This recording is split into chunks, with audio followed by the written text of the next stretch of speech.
Saudara-saudara. Selamat pagi semuanya. Pagi ini kita melanjutkan mempelajari mukjizat awal di Mesir. Selanjutnya, kita akan mempelajari bab 10 dari mukjizat awal di Mesir. Ini adalah bab 10. Ini adalah hama ke-8. Lalu, apa sebenarnya hama ke-8 itu? Kemarin kita sudah membahas bahwa sudah ada 7 hama yang terjadi. Jadi, hama ke-8 adalah belalang. Pada saat itu, Tuhan telah menurunkan hujan es untuk menghantam Mesir. Semuanya tanaman di Mesir telah rusak. Namun, saat itu ada beberapa tanaman yang belum tumbuh. Setelah semalam, mungkin beberapa hari kemudian, Tuhan memerintahkan Musa lagi untuk menghantam Mesir. Saat itu, mari kita lihat, dengan apa Tuhan menghantam Mesir. Yaitu dengan menggunakan belalang sebagai senjata. Mari kita baca sejenak. Tuhan berfirman kepada Musa. Pergilah kepada Firaun. Sampaikanlah semua perintahku kepadanya. Karena hatinya dan hati para pejabatnya telah mengeras. Supaya aku dapat menunjukkan mukjizatku di antara mereka. Dengan demikian, engkau dapat menceritakan bagaimana aku menghukum Mesir, serta mukjizat yang telah aku perlihatkan di antara mereka kepada anak-anak dan cucu-cucumu. Dengan demikian, mereka akan mengetahui bahwa aku adalah Tuhan. Musa dan Harun pun pergi menemui Firaun. Mereka berkata kepada Firaun, Allah bangsa Ibrani, Tuhan berkata, Engkau tidak merendahkan diri di hadapanku. sampai kapan akan begini? Biarkan umatku pergi dari Mesir. Agar mereka dapat menyembah aku. Jika engkau menolak untuk membiarkan umatku pergi dari Mesir, besok, aku akan mengirim belalang ke dalam wilayahmu. Belalang akan memenuhi seluruh tanah, hingga tak tersisa tanah yang tampak.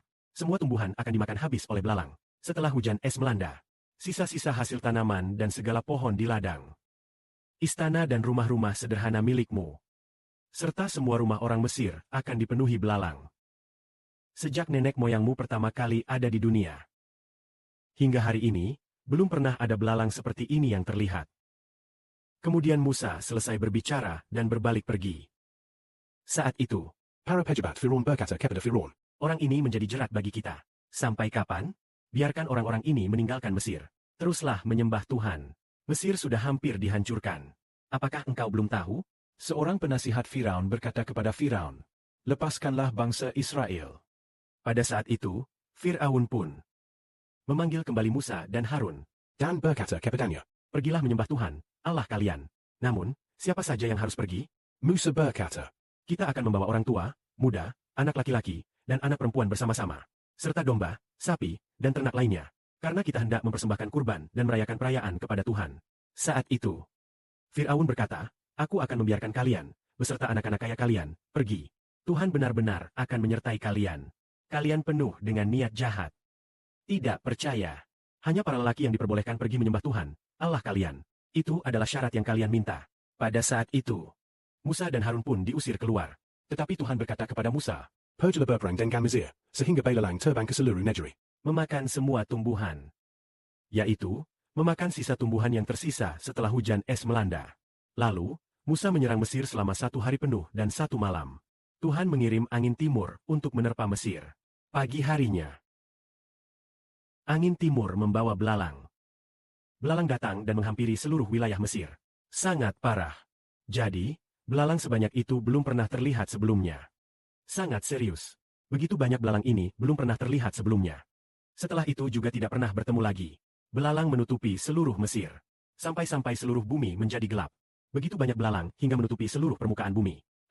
Belalang-belalang itu bahkan menutupi matahari. Belalang itu memakan semua sayuran di atas tanah.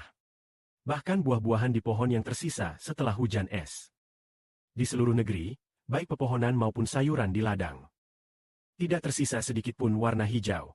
Benar-benar tidak ada sedikit pun warna hijau lagi. Mungkin rumput pun sudah habis dimakan. Pada saat itu Fir'aun segera memanggil Musa dan Harun, katanya, Aku telah berdosa terhadap Allahmu, Tuhan, dan juga berdosa terhadap kamu. Sekarang mohonlah sekali ini saja, ampuni dosaku. mohonlah kepada Allahmu, Tuhan, untukku, agar aku terlepas dari kematian kali ini.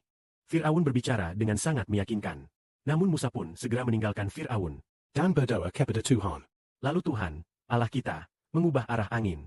Angin barat yang sangat kuat bertiup. Mengusir belalang-belalang itu. Meniupnya ke Laut Merah. Sehingga di seluruh wilayah Mesir tidak tersisa seekor belalang pun. Namun hati Fir'aun tetap keras. Ia terus saja menolak membiarkan orang Israel pergi dari Mesir. Jika seseorang dibunuh oleh Tuhan, Hatinya memang keras. Berikanlah kemuliaan bagi Bapa, wahai Tuhan.